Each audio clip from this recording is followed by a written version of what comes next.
48시간 만에 한국의 노예가 된 사우디 승무원이 있습니다. 정을 알게 된 순간 제 삶은 돌이킬 수 없이 바뀌었습니다. 불과 일주일 전, 그녀는 한국을 가장 가기 싫은 나라라고 공개적으로 비난했던 사람입니다. 대체 48시간 동안 한국에서 무슨 일이 있었던 걸까요? 한국을 경멸하던 외국인이 모든 것을 버리고 한국인이 되기로 결심한 충격적인 실화. 지금 시작합니다. 저는 사우디 항공의 퍼스트 클래스 담당 수석 승무원 자스민입니다. 리야드의 석유 재벌 가문에서 태어나 옥스퍼드에서 경영학을 전공했죠. 특권층의 삶이 익숙했고 세계 최고급 호텔과 명품 샵들이 제 놀이터였습니다. 사우디에서 여성으로 산다는 것은 늘 제약이 많았습니다. 남성 보호자의 허락 없이는 여행도 할 수 없고 직업을 가지는 것도 어려웠죠. 다행히 제 아버지는 진보적인 분이셨고 제가 승무원이 되는 것을 허락해 주셨습니다. 하지만 많은 친구들은 여전히 집안에서 가사노동만 하거나 원치 않는 결혼을 강요받고 있었습니다. 어떤 친구는 남편이 세 번째 부인을 들이면서 집에서 쫓겨나기도 했습니다. 비행 스케줄표를 받는 날은 언제나 설렘으로 가득했습니다. 다음은 어떤 화려한 도시를 방문하게 될까?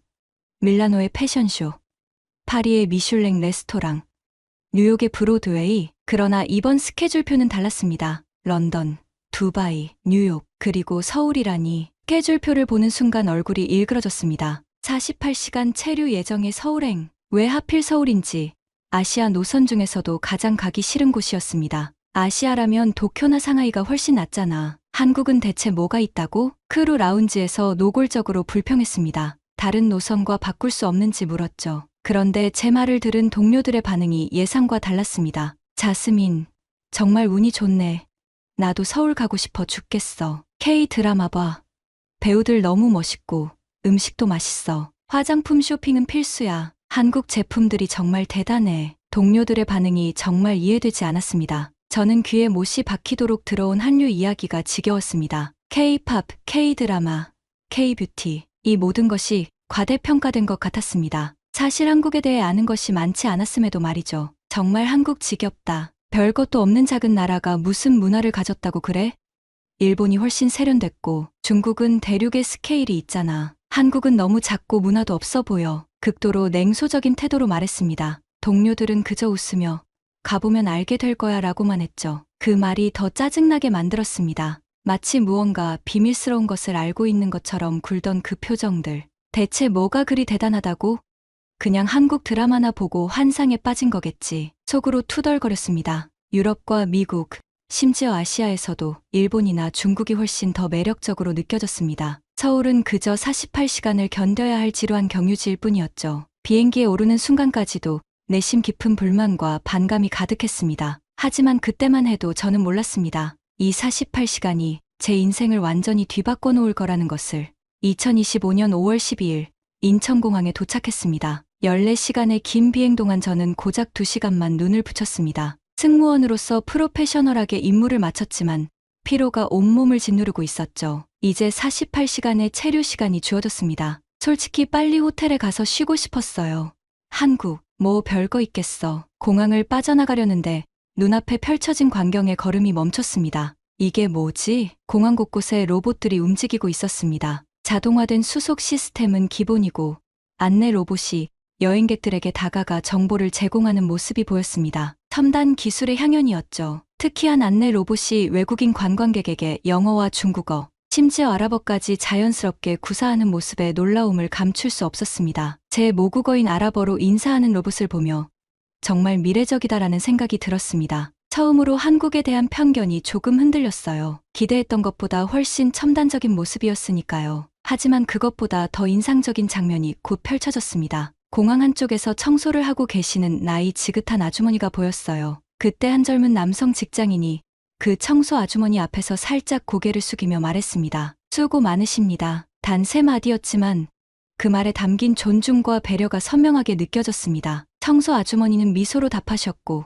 그 청년은 아무렇지도 않게 지나갔죠. 사소한 장면이었지만 왠지 마음에 남았습니다. 사우디에서는 청소부를 그냥 지나치거나 존재하지 않는 사람처럼 대하는 경우가 많은데 말이죠. 심지어 저도 그랬습니다. 이 작은 인사가 이상하게도 인상적으로 다가왔습니다. 제 뒤에서 또 다른 장면이 펼쳐졌습니다. 한 외국인 관광객이 길을 헤매고 있었어요. 곧바로 공항 직원이 아닌 일반 시민으로 보이는 중년 여성이 다가가 도움을 주는 모습이 보였습니다. 그녀는 자신의 일정이 있을 텐데도 몇 분간 그 관광객에게 길 안내를 해주었죠. 공항을 빠져나오며 생각했습니다. 한국, 생각보다는 흥미로운 곳일지도, 하지만 여전히 확신은 없었습니다. 이제 막 발을 디딘 이 나라에 대해 알게 된 것은 거의 없었으니까요. 단지 첨단 기술과 작은 친절함이 공존하는 모습이 조금 특별하게 느껴졌을 뿐입니다. 이게 동료들이 말하던 한국의 매력일까요? 아직은 모르겠습니다. 하지만 48시간 동안 이 도시가 보여줄 모습들이 궁금해지기 시작했습니다. 공항에서 호텔로 가는 길은 생각보다 평온했습니다. 차창 밖으로 보이는 서울의 모습은 질서정연했죠. 높은 빌딩들 사이로 푸른 산들이 보였고 도로는 깨끗했습니다. 그리고 가장 인상적인 것은 여성들이었습니다. 밤늦은 시간인데도 여성들이 혼자 길을 걷고 카페에 앉아 있고 자유롭게 대화하는 모습이 보였습니다. 사우디에서는 상상할 수 없는 광경이었습니다. 무엇보다 인상적이었던 건 도로 위의 질서였어요. 차들이 신호를 잘 지키고 경적 소리도 거의 들리지 않았습니다. 리야드보다 훨씬 조용하네. 택시 기사님은 영어가 유창하지는 않았지만 친절하게 이것저것 설명해 주셨습니다. 제가 사우디에서 왔다고 하자 반가워하시더군요. 중동 승객을 많이 만나봤는지 간단한 아랍어 인사말도 건네셨습니다. 아살람 알라이쿰. 예상치 못한 순간이었죠. 낯선 나라에서 모국어로 인사를 받다니 제 안에 작은 변화가 시작되고 있었습니다. 내가 생각했던 한국과 실제 경험하는 한국 사이의 불일치가 조금씩 커지기 시작했습니다. 그리고 그 불일치는 앞으로 더 커질 예정이었죠. 강남의 5성급 호텔에 도착했습니다. 체크인을 위해 로비로 들어서자 단정한 유니폼을 입은 직원이 밝게 웃으며 다가왔습니다. 자스민님, 환영합니다. 아살람 알라이쿰. 제 이름을 부르는 것도 놀라웠는데 아랍어로 인사까지 건네다니 순간 머릿속이 하얘졌습니다. 어떻게 제 이름을 알고 제가 무슬림이라는 것까지 알았을까요? 사우디 항공 유니폼을 입고 있기는 했지만 이런 수준의 응대는 처음이었습니다. 제 표정을 읽었는지 직원은 부드럽게 설명해 주었습니다. 저희는 모든 고객님께서 편안하게 머무실 수 있도록 사전 정보를 확인하고 있습니다. 자스민님께서 사우디에서 오셨다는 정보를 미리 받았습니다. 체크인을 마치고 객실로 안내받았습니다. 문을 열자 깔끔하게 정돈된 방이 보였어요. 그런데 테이블 위에 놓인 작은 카드가 눈에 들어왔습니다. 평온한 하루 되세요. 자스민님. 작은 쪽지였지만 마음이 따뜻해졌습니다. 또한 객실 안내서를 보니 배려층이라는 표시가 있었어요. 직원의 설명에 따르면 제가 머무는 6층은 특별히 소음이 적고 기도를 위한 조용한 환경을 보장한다고 했습니다. 무슬림 고객님을 위한 특별 서비스입니다. 더 놀라운 것은 안내서에 근처 할랄 식당 정보와 기도 시간, 심지어 메카 방향까지 친절하게 표시되어 있었다는 점이었습니다. 이렇게까지요? 직원은 미소 지으며 대답했습니다. 무슬림 손님을 위한 기본적인 배려입니다. 저희 호텔에서 편안하게 머무시길 바랍니다. 이런 세심한 서비스는 처음이었어요. 물론 사우디에서도 좋은 서비스를 받아봤지만 이건 달랐습니다. 외국인인 제가 집에 온 것처럼 편안함을 느끼게 해주는 배려였습니다. 사우디에서는 여성들이 물건처럼 취급받는 경우가 많습니다. 아무리 고급 호텔이라도 여성은 동반 남성에게 말을 걸거나 남성이 예약한 객실에 대해서만 설명합니다. 하지만 여기서는 제가 한 사람의 독립된 개인으로 존중받고 있었습니다. 직원이 떠나고 난 후 저는 한동안 그 자리에 서서 생각에 잠겼습니다. 왜 이렇게 감동을 받은 걸까요? 알고 보니 그건 단순한 호텔 서비스가 아니었습니다. 제 존재와 정체성을 인정받는 경험이었던 거죠. 창밖으로 서울의 야경이 펼쳐졌습니다. 빛나는 도시 속에서 제 마음도 조금씩 열리기 시작했어요. 처음 한국에 대해 가졌던 냉소적인 생각들이 부끄러워지기 시작했습니다. 아직 서울의 진짜 모습은 보지 못했지만 첫인상은 생각보다 훨씬 좋았어요. 침대에 누워 천장을 바라보며 생각했습니다. 이름을 불러주는 것, 모국어로 인사하는 것, 종교적 필요를 이해해주는 것, 이런 작은 배려들이 모여 큰 환대를 만들어냈습니다. 진심이 느껴지는 환대였죠. 제 이름 끝에 붙은 님이라는 호칭이 왜 이렇게 기분 좋게 느껴지는지 궁금했습니다. 나중에 알게 되었지만 그것은 한국어로 상대방을 존중한다는 의미를 담은 호칭이었습니다. 그것은 단순한 호칭 이상의 의미가 있었습니다. 제 존재를 인정하고 제 문화를 존중한다는 메시지였어요. 침대 옆 테이블에 놓인 안내서를 펼쳐봤습니다. 호텔 주변 관광지와 맛집 정보가 있었어요. 그중 광장시장이라는 전통시장 사진이 눈에 들어왔습니다. 내일은 일찍 일어나 그곳에 가보기로 했어요. 이제 한국에 대한 호기심이 생겼습니다. 잠들기 전 마지막 생각은 이랬습니다. 자스민님이라고 불러주는 게 왜 이렇게 기분 좋지? 그 작은 호칭이 낯선 나라에서 느끼는 불안감을 조금씩 녹여내고 있었습니다. 내일은 어떤 새로운 발견이 기다리고 있을까요? 기대감으로 잠이 쉽게 오지 않았습니다. 다음 날 아침인 5월 13일, 파즈르 기도를 마치고 호텔을 나섰습니다. 서울의 아침은 맑고 상쾌했어요. 기도를 마친 후 평온한 마음으로 거리를 걷다 보니 안내서에서 봤던 광장시장이 보였습니다. 이른 시간이었지만 시장은 이미 활기찼어요. 시장에 들어서자 다양한 냄새와 소리가 저를 반겼습니다. 신선한 채소와 과일, 말린 생선, 그리고 이름 모를 음식들, 모든 것이 새롭고 흥미로웠어요. 사진을 찍으려고 휴대폰을 꺼내들었습니다. 시장 한쪽에서 녹색 떡을 파는 할머니가 눈에 들어왔습니다. 호기심에 가까이 다가가 보았어요. 할머니는 저를 보고 환하게 웃으셨죠. 제가 외국인임을 알아차리고는 천천히 또박또박 말씀하셨습니다. 이거 쑥 들어간 개떡이야. 한번 먹어볼래? 영어가 아닌 한국어였지만 몸짓과 표정으로 대충 의미를 알 수 있었습니다. 떡 하나를 내밀며 먹어보라는 제스처를 취하셨어요. 처음에는 망설였습니다. 낯선 음식을 경계하는 것은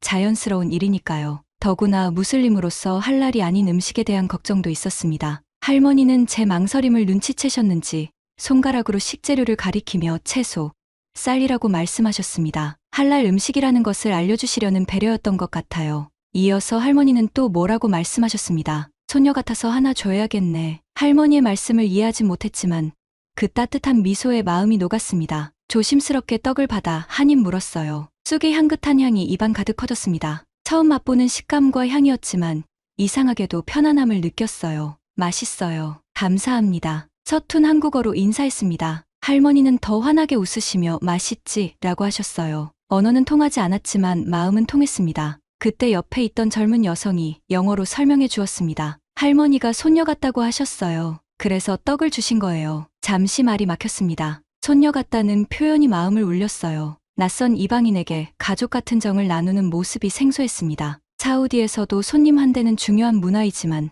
이건 조금 달랐어요. 더 자연스럽고 더 따뜻했습니다. 사우디에서는 여성에게 손녀라 부를지라도 실제로는 그 가문의 소유물처럼 여겨지곤 합니다. 중요한 결정에서 배제되고 자신의 의지보다는 가족의 결정에 따라야 하죠. 하지만 이 할머니의 눈빛에는 진정한 애정이 담겨 있었습니다. 저를 한 사람으로 바라보는 존중이 느껴졌습니다. 할머니는 저에게 하나를 더 건네시며 가방에 넣어가라는 제스처를 취하셨습니다. 정성스럽게 포장된 떡을 받으면서 눈시울이 뜨거워졌어요. 누군가의 어머니, 누군가의 할머니인 이분이 만든 떡 한 조각. 그것은 단순한 음식 이상의 의미를 가졌습니다. 여기 할머니께서 직접 만드신 거예요. 정성이 담겨 있죠. 옆에 있던 여성의 말이 가슴에 와닿았습니다. 정성이라는 단어가 새롭게 다가왔어요. 낯선 이에게 정성을 다해 만든 음식을 나누는 문화, 그것이 한국의 정서였나 봅니다. 시장을 더 둘러보려 할 때 할머니는 제 팔을 잡으며 다른 가게들을 가리키셨습니다. 그리고 손짓으로 따라오라는 신호를 보내셨어요. 할머니가 저를 시장 구경시켜 주시겠다는 의미였습니다. 저는 갑자기 낯선 이의 친절에 당황스러웠지만 그 따뜻한 눈빛을 거절할 수 없었습니다. 할머니를 따라 시장 구석구석을 돌아다녔어요. 먹거리, 옷가게, 그릇가게. 할머니는 각 상점 주인들에게 저를 소개하셨고 많은 사람들이 반갑게 맞아주었습니다. 1시간쯤 지났을까? 할머니는 쉬어가자며 작은 찻집으로 저를 안내하셨습니다. 전통차를 마시며 할머니는 사진첩을 꺼내셨어요. 그 안에는 젊은 시절 할머니와 가족들의 모습이 담겨 있었습니다. 언어는 통하지 않았지만 손짓과 표정으로 자신의 인생 이야기를 들려주셨어요. 그리고 놀랍게도 한 장의 사진을 가리키셨습니다. 사우디아라비아에서 찍은 듯한 사진이었어요. 할머니의 아들이 사우디에서 건설 일을 했었다고 옆에 있던 직원이 통역해 주었습니다. 그래서 할머니가 특별히 반가워하신 거예요. 중동에서 온 손님은 처음이라고. 할머니와 저 사이에 이런 연결고리가 있다니 정말 놀라웠습니다. 그제서야 할머니가 왜 저를 손녀 같다고 하셨는지 조금 이해가 되었어요. 그건 단순한 표현이 아니라 진심에서 우러나온 말씀이었습니다. 시간이 흘러 오전 11시쯤 되었을 때 다음 일정이 있어 발걸음을 돌려야 했습니다. 할머니께 작별 인사를 드리자 할머니는 제 두 손을 꼭 잡으셨어요. 그리고 뭐라고 말씀하셨는데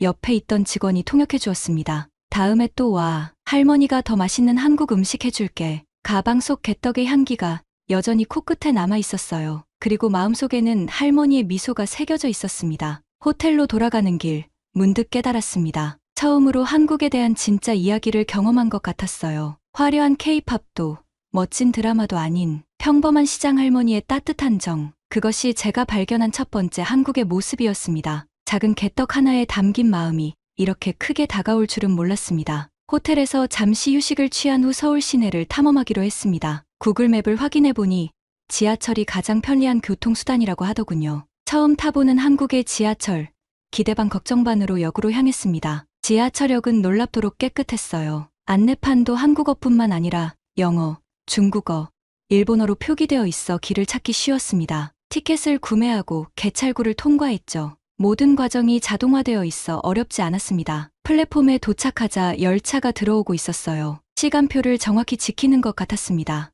열차에 올랐는데 예상보다 많은 사람들이 탑승해 있었어요. 오후 2시 30분경 일부 회사원들의 퇴근 시간이었나 봅니다. 자리를 찾으려 두리번거렸지만 빈자리가 없었습니다. 그때 앞에 서 있던 젊은 남성이 노인을 발견하고는 곧바로 자리에서 일어났습니다. 여기 앉으세요. 짧은 말과 함께 자연스럽게 자리를 양보하는 모습이 보였습니다. 노인은 감사의 인사를 건네며 자리에 앉았어요. 이 광경이 저에게는 새롭게 다가왔습니다. 제가 알던 대도시의 지하철은 각자 도생의 공간이었으니까요. 더 놀라운 것은 그 행동이 특별해 보이지 않았다는 점입니다. 주변 사람들은 아무렇지도 않게 각자의 일에 집중하고 있었어요. 마치 일상적인 일처럼요. 저도 모르게 그 청년을 주시하게 되었습니다. 노인은 고개를 숙여 다시 한번 인사했고 청년은 괜찮아요라며 미소로 답했습니다. 그 모습이 왠지 감동적으로 다가왔습니다. 동료가 말했던 한국의 매력이 이런 것이었을까요?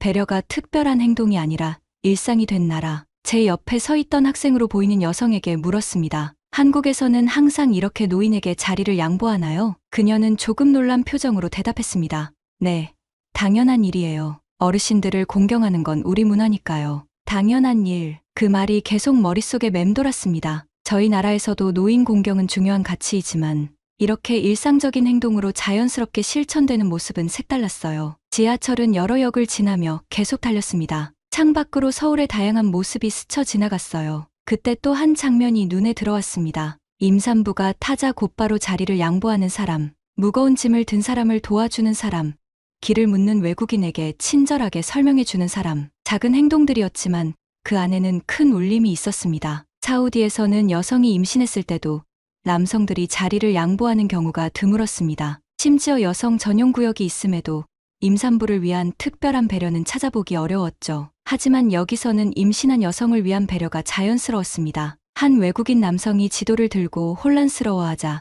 옆자리에 앉아있던 여학생이 자신의 목적지를 뒤로 미루고 그를 역까지 데려다 주는 모습도 보았습니다. 아무런 대가 없이 그저 도움이 필요한 사람을 돕는 자연스러운 행동이었죠. 잠시 후 제 앞에 노약자석이 비었습니다. 저는 그곳에 앉으려다가 문득 망설였어요. 그때 옆에 있던 여성이 다가와 말했습니다. 괜찮아요.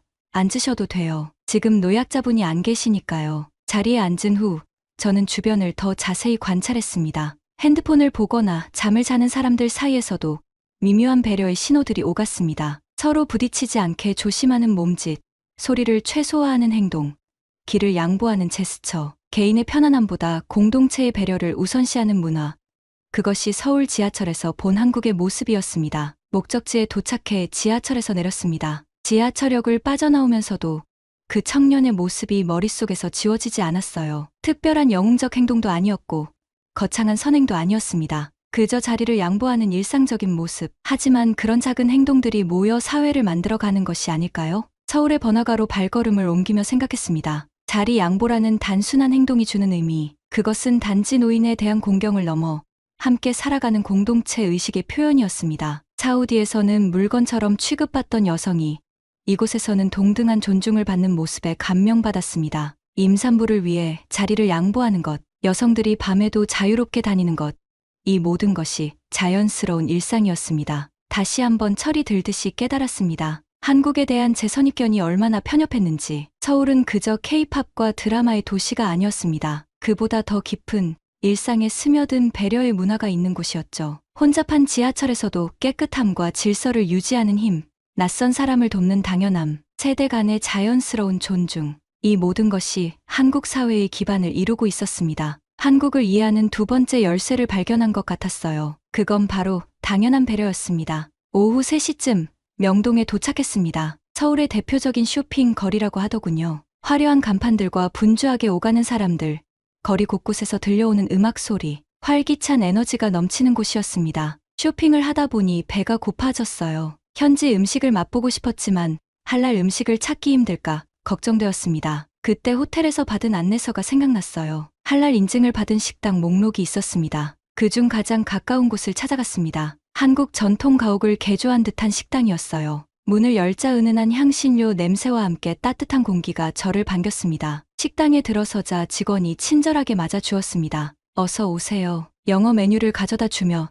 추천 메뉴를 설명해 주었어요. 저는 한국의 전통 음식인 비빔밥을 주문했습니다. 할랄 고기로 준비된다고 하니 안심이 되었죠. 음식이 나왔습니다. 알록달록한 채소와 고기가 밥 위에 예쁘게 담겨 있었어요. 그런데 어떻게 먹어야 할지 몰라 망설이고 있을 때 직원이 다가왔습니다. 이렇게 비벼서 드세요. 제가 도와드릴게요. 직원은 고추장을 조금 넣고 재료들을 섞어주며 시범을 보여주었습니다. 그런 다음 옆에 놓인 생채소를 가리키며 설명했어요. 이건 쌈이라고 해요. 비빔밥을 이렇게 싸서 먹으면 더 맛있어요. 직원은 직접 쌈을 싸서 제게 건네 주었습니다. 웃으며 말했죠. 이건 덜 매워요. 외국인 분들은 한국 음식이 맵다고 하시더라고요. 그 친절함에 조금 당황스러웠습니다. 낯선 사람에게 이렇게까지 친절한 이유가 궁금해졌어요. 용기를 내어 물었습니다. 모르는 사람인데도 왜 이렇게 친절하세요? 직원은 잠시 생각하더니 답했습니다. 그건 한국의 정이에요. 마음이 가면 그냥 도와주고 싶어요. 정이라는 단어가 또 나왔습니다. 시장 할머니의 개떡에서 느낀 그 감정이 여기서도 느껴졌어요.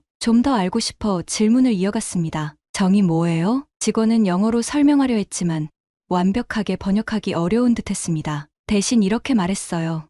정은 내가 혼자가 아니란 뜻이에요. 우리는 함께 살아가니까 서로 도와야 해요. 그 말에 가슴이 따뜻해졌습니다. 혼자가 아니다. 낯선 곳에서 느끼는 외로움을 달래주는 말이었어요. 처음 봤지만 마치 오래된 친구처럼 챙겨주는 이 문화가 신기했습니다. 사우디에서는 여성이 혼자라는 건 취약하다는 뜻입니다. 남편, 아버지, 형제가 없는 여성은 보호받지 못하고 많은 것을 스스로 할 수 없습니다. 하지만 한국에서 혼자가 아니다라는 말은 단순한 보호가 아니라 공동체의 일원으로서 존중받는다는 의미였습니다. 음식을 먹으며 생각에 잠겼습니다. 우리는 서로 연결되어 있다는 의식, 그것이 정의 본질일까요?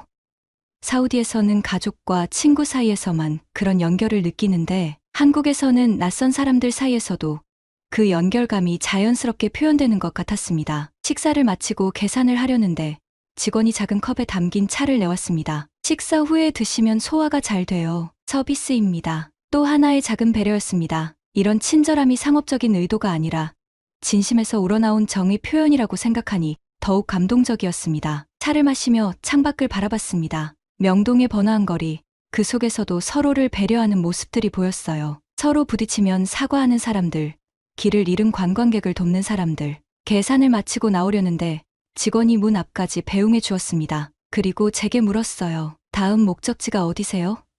제가 길을 알려드릴게요. 저는 근처 명소에 대해 물었고 직원은 상세히 설명해 주었습니다. 그뿐만 아니라 지도 앱을 열어 직접 경로를 보여주고 심지어 제 휴대폰에 한국어로 목적지를 써주어 혹시 길을 잃으면 지나가는 사람에게 보여줄 수 있게 했습니다. 혹시 더 필요한 거 있으시면 언제든 들르세요. 도와드릴게요. 이 모든 것이 단지 고객 서비스를 넘어선다는 걸 느꼈습니다. 그것은 함께라는 의식에서 나오는 자연스러운 행동이었습니다. 식당을 나서며 생각했습니다. 친절이 너무 과한 나라. 처음에는 그렇게 생각했지만 이제는 그 친절함이 얼마나 자연스럽고 진심 어린 것인지 조금씩 이해하기 시작했습니다. 한국에서의 첫째 날, 저는 그들의 정이라는 것을 배우고 있었습니다. 그것은 단순한 친절함이 아니라 서로가 연결되어 있다는 깊은 의식에서 나오는 것이었습니다. 당신은 혼자가 아니에요. 이 메시지가 음식을 나누고 길을 안내하고 쌈을 싸주는 작은 행동들 속에 담겨 있었습니다. 처음에는 낯설었던 이 정의 문화가 이제는 점점 편안하게 느껴졌습니다.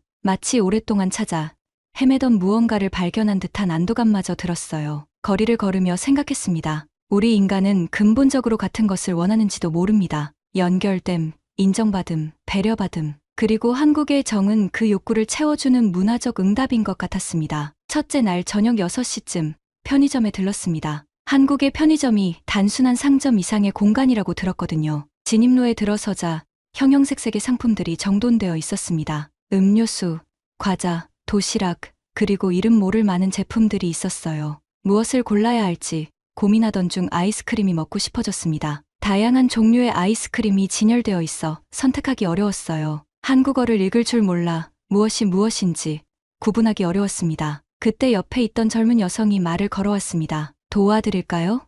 어떤 아이스크림을 찾으세요? 영어로 물어보는 그녀에게 고마운 마음이 들었습니다. 제가 초콜릿 맛을 좋아한다고 하자 추천해 주었어요. 이건 우리나라에서 가장 인기 있는 초콜릿 아이스크림이에요. 한번 드셔보세요. 그녀의 추천으로 아이스크림을 골랐습니다. 계산대로 향했는데 한국 돈에 익숙지 않아 어떤 지폐를 내야 할지 망설였어요. 동전을 이리저리 맞춰보는데 뒤에서 손님들이 기다리고 있어 초조해졌습니다. 괜찮아요. 천천히 하세요. 뒤에 서 있던 남성이 웃으며 말했습니다. 그 말이 큰 위안이 되었어요. 하지만 여전히 동전을 맞추기 어려웠죠. 그때 그 남성이 다가와 도움을 제안했습니다. 제가 도와드릴게요. 부끄러운 마음에 수줍게 동의했습니다. 그는 천천히 동전의 가치를 설명해 주며 정확한 금액을 계산해 주었어요. 제가 고맙다고 하자 그는 웃으며 대답했습니다. 괜찮아요. 외국에 가면 저도 항상 도움이 필요하니까요. 그 말에 마음이 따뜻해졌습니다. 서로의 입장을 이해하는 공감 능력,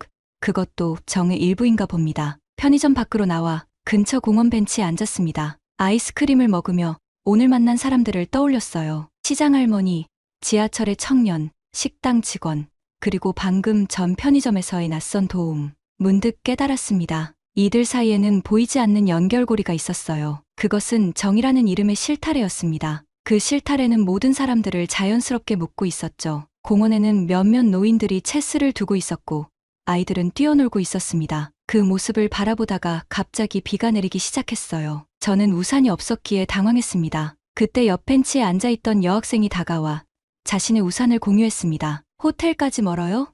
제가 데려다 드릴게요. 저는 너무 감사했지만 그녀의 길을 방해하고 싶지 않아 거절했습니다. 괜찮아요. 저는 이쪽 방향으로 가요. 지하철역까지만 같이 가요. 결국 그녀의 도움을 받아 지하철역까지 같이 걸었습니다. 이야기를 나누며 알게 된 것은 그녀가 대학에서 국제관계학을 공부하고 있다는 것이었어요. 그리고 중동 문화에 관심이 많아 저에게 사우디아라비아에 관해 물었습니다. 저는 그녀에게 사우디의 현실, 특히 여성들의 삶에 대해 솔직하게 이야기했습니다. 일부 다처제가 합법이고 남성 보호자의 허락 없이는 여행도 할 수 없었던 시절의 이야기, 그리고 최근에야 여성들이 운전을 할 수 있게 된 변화에 대해서요. 그녀는 놀라움과 공감으로 제 이야기를 들었습니다. 한국 여성들이 자유롭게 살 수 있어 정말 부럽네요.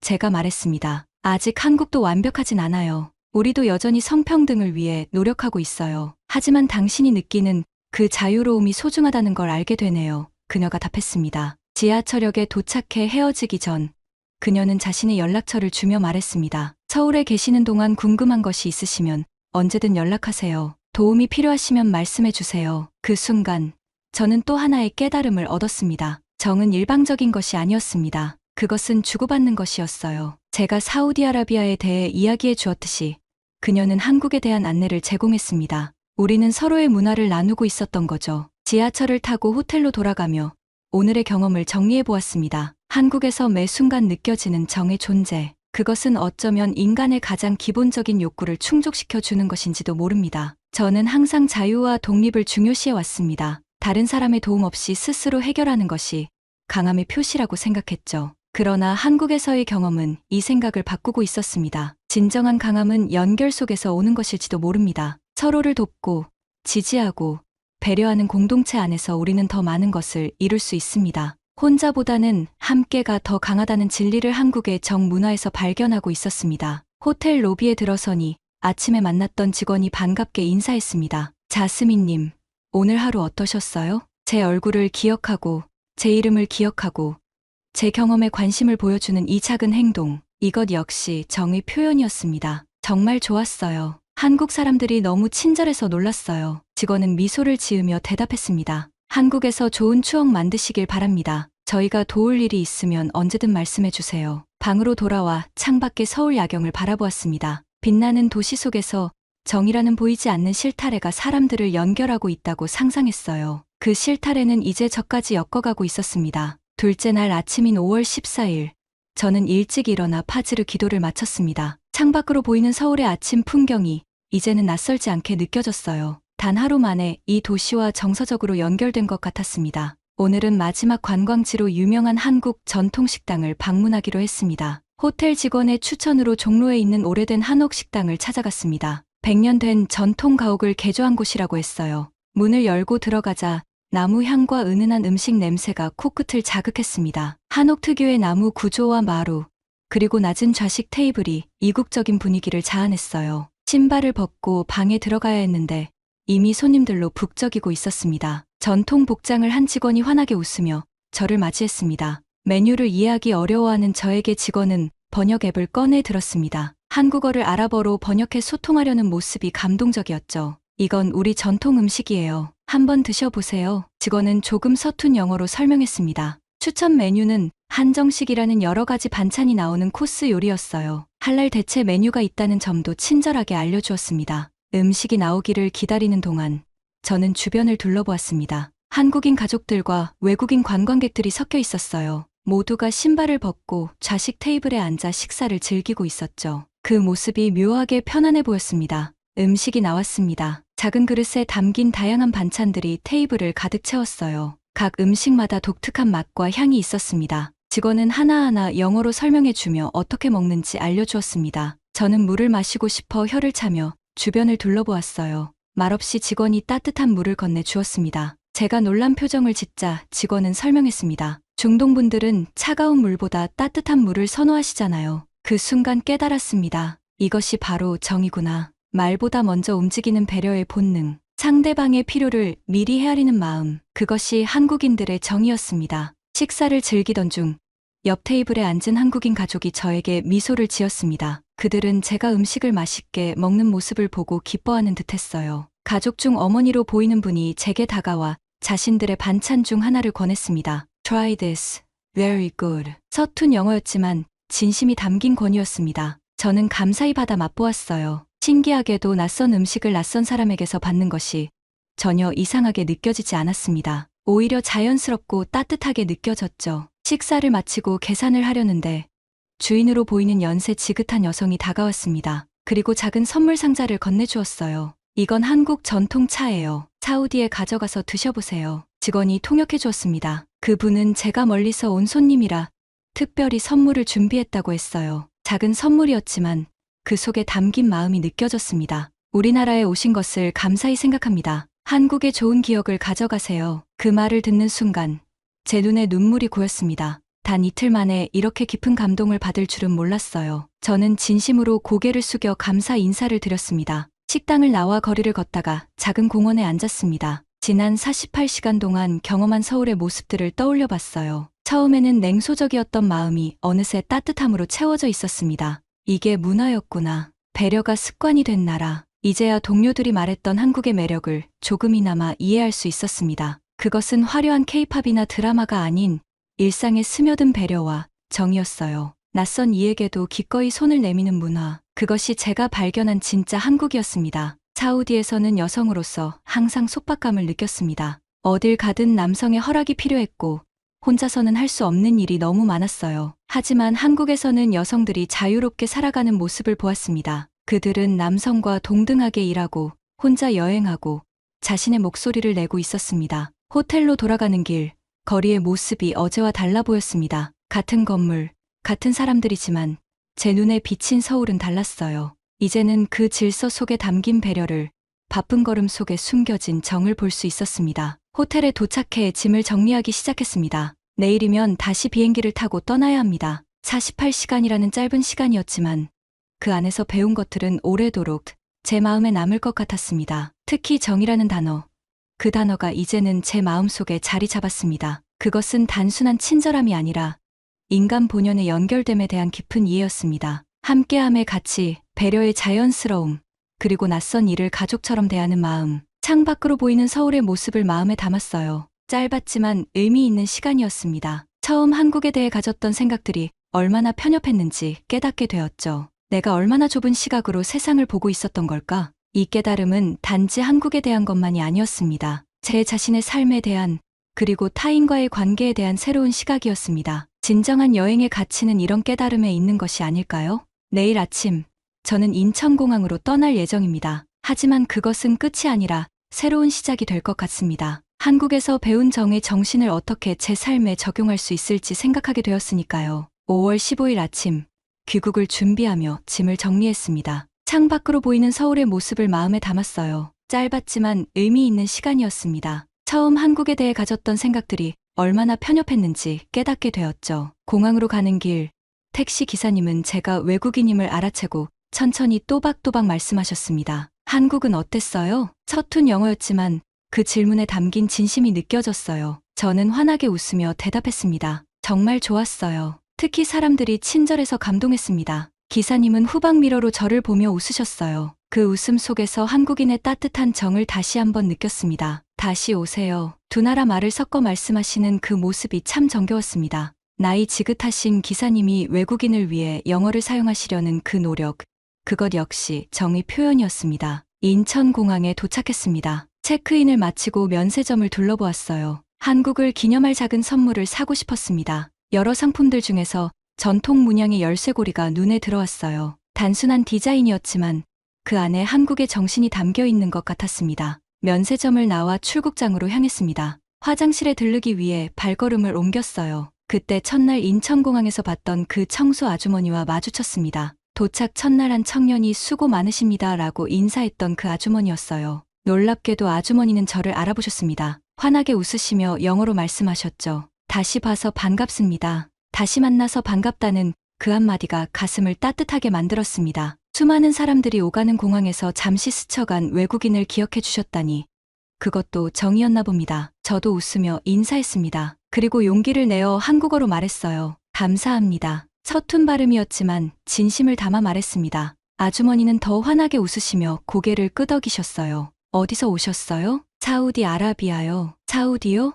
멋진 나라죠. 간단한 영어로 대화를 나누었습니다. 아주머니는 자신의 아들이 한때 사우디에서 일했다고 말씀하셨어요. 그때 사우디 사람들이 친절하게 대해줘서 고마웠다고 했습니다. 사우디 사람이 우리나라에 방문하다니 너무 기뻐요. 그 말을 듣는 순간 모든 것이 연결되는 듯한 느낌이 들었습니다. 이것이 정의 선순환이었습니다. 누군가의 친절함이 다른 이의 친절함으로 이어지고 그 연결이 국경을 넘어 확장되는 아름다운 순환. 아주머니는 주머니에서 작은 초콜릿 하나를 꺼내 제게 건네셨습니다. 행복한 여행 되세요. 작은 초콜릿 하나였지만 그 안에 담긴 마음이 너무나 커 보였습니다. 저는 깊이 고개를 숙여 감사 인사를 드렸어요. 그렇게 짧은 만남이 끝났지만 그 순간이 제 마음속에 깊이 새겨졌습니다. 누군가에게는 그저 평범한 청소부였을 그 아주머니가 제게는 한국의 정신을 체현한 특별한 존재로 다가왔습니다. 출국장 창가에 서서 활주로를 바라봤습니다. 곧 이륙할 비행기들이 줄지어 서 있었어요.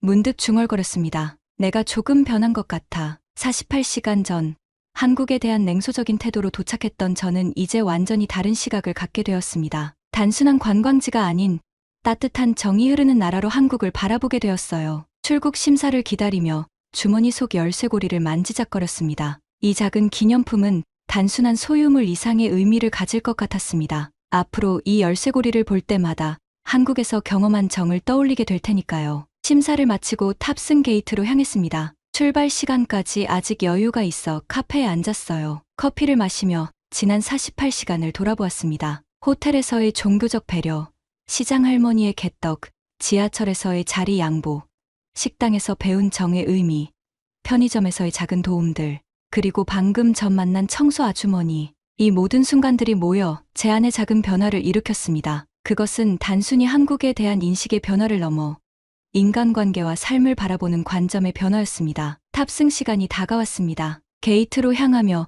마지막으로 한국의 모습을 눈에 담았어요. 공항 직원들의 친절한 미소, 질서 정연하게 줄을 서는 사람들, 서로를 배려하는 작은 행동들. 이 모든 것이 정이라는 하나의 단어로 연결되어 있었습니다. 비행기에 올라 창가 자리에 앉았습니다. 이륙을 기다리는 동안 지난 이틀간의 기억들이 스쳐 지나갔어요. 인천공항의 첨단 기술, 할머니의 개떡, 지하철에서의 자리 양보, 식당에서 배운 정, 그리고 다시 만난 청소 아주머니. 모든 순간이 소중했습니다. 비행기가 서서히 활주로를 달리기 시작했습니다. 창밖으로 작아지는 한국의 모습을 바라보며 생각했어요. 나는 다시 올 거야. 이번에는 경유지가 아닌 목적지로서. 비행기는 순조롭게 하늘 위를 날았습니다. 구름 위로 올라간 비행기 안에서 창밖을 바라보며 지난 48시간을 되새겨봤습니다. 한국에서의 짧은 시간이었지만 그 경험은 제 마음속에 깊은 인상을 남겼어요. 면세점에서 산 전통 문양 열쇠고리를 꺼내 손 안에서 굴려봤습니다. 단순한 기념품 이상의 의미가 있었어요. 이것은 제가 발견한 한국의 정신,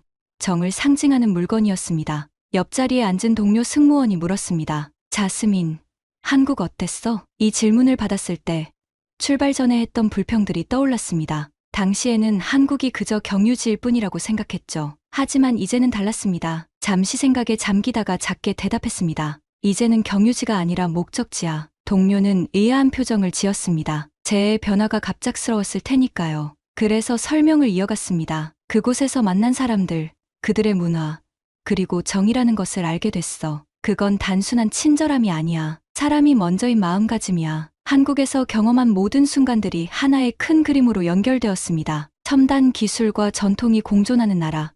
그 안에서 사람을 먼저 생각하는 문화. 그것이 제가 발견한 한국의 진짜 모습이었어요. 동료에게 인천공항에서의 첫 경험을 이야기했습니다. 로봇들과 청소 아주머니에게 인사하던 청년의 모습, 그리고 시장에서 만난 할머니의 개떡, 지하철에서의 자리 양보, 식당에서 배운 정의 의미를 들려주었어요. 처음에는 이해하기 어려웠어. 왜 낯선 사람에게 그렇게 친절한지. 하지만 그게 바로 한국의 문화였어. 정이라는 것이 일상에 자연스럽게 스며들어 있는 거야. 동료는 관심 있게 들었습니다. 제 이야기가 끝나자 그녀도 한국에 가보고 싶다고 말했어요. 저는 웃으며 대답했습니다. 다음에는 함께 가자. 경유지가 아닌 목적지로서. 비행이 계속되는 동안 노트북을 꺼내 한국어 공부 사이트를 찾아봤습니다. 다음에 한국을 방문할 때는 조금이라도 한국어로 대화하고 싶었어요. 특히 감사합니다와 정이라는 단어의 발음을 연습했습니다. 사우디로 돌아가는 비행기 안에서 저는 이미 다음 서울 방문을 계획하고 있었습니다.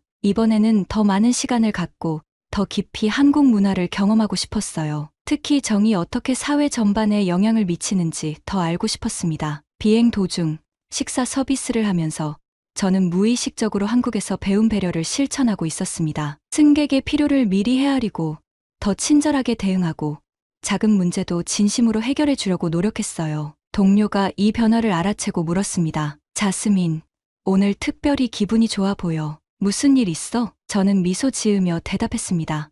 그냥 사람들을 보는 눈이 조금 달라진 것 같아. 리야드에 도착했습니다. 집으로 돌아오는 길, 서울과 리야드의 모습을 비교하게 되었어요. 두 도시 모두 현대적이고 발전된 모습이었지만 그 안에 흐르는 정신은 달랐습니다. 한국에서 느꼈던 그 따뜻한 정의 문화가 문득 그리워졌습니다. 집에 도착해 가방을 풀었습니다. 전통 문양 열쇠고리를 책상 위에 소중히 놓았어요. 그것은 단순한 기념품이 아니라 제가 발견한 새로운 세계의 상징이었습니다. 다음 날 출근해서 저는 스케줄 담당자를 찾아갔습니다. 서울 노선에 더 자주 배정해 주실 수 있을까요? 담당자는 놀란 표정으로 물었습니다. 정말 며칠 전만 해도 서울 가기 싫다고 했잖아. 저는 미소 지으며 대답했습니다. 생각이 바뀌었어요. 서울에 대해 더 알고 싶어졌거든요. 일주일 후 저는 SNS에 한국 여행 사진과 함께 긴 글을 올렸습니다. 제가 경험한 정의 문화, 그리고 어떻게 그것이 저를 변화시켰는지에 대한 이야기였어요.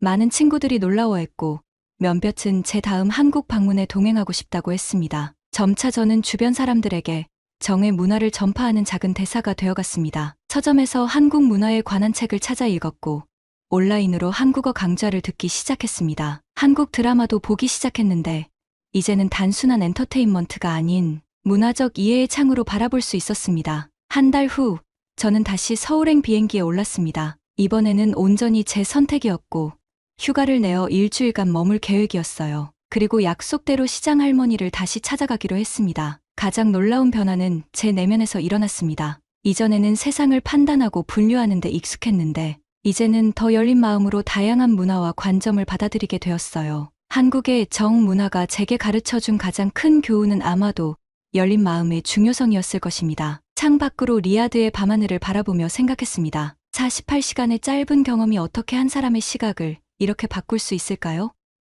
문화적 편견은 얼마나 쉽게 깨질 수 있는지, 그리고 열린 마음으로 세상을 바라보는 것이 얼마나 중요한지 깨달았습니다. 침대에 누워 천장을 바라보며 중얼거렸습니다. 이제 저에게 한국은 단순한 아시아의 한 국가가 아니었습니다. 그곳은 정이라는 따뜻한 마음이 흐르는 나라, 사람이 먼저인 문화를 가진 곳, 그리고 제가 다시 찾아가고 싶은 목적지였습니다. 여행은 끝났지만 제 마음속에서 한국의 여정은 이제 막 시작되었습니다. 다음 비행 스케줄표에서 서울이 보인다면 이번에는 기쁜 마음으로 손을 들어 자원할 것입니다. 그리고 그때는 감사합니다라고 더 자신있게 말할 수 있겠죠. 한국에서의 48시간은 저에게 새로운 세계를 열어주었습니다. 그것은 단순한 여행이 아닌 마음의 여정이었습니다. 그리고 이 여정은 앞으로도 계속될 것입니다. 여러분, 자스민의 이야기는 단순한 여행담이 아닙니다. 호텔 직원의 자스민님, 시장 할머니의 개떡 한 조각, 지하철에서의 자리 양보. 우리에겐 일상이지만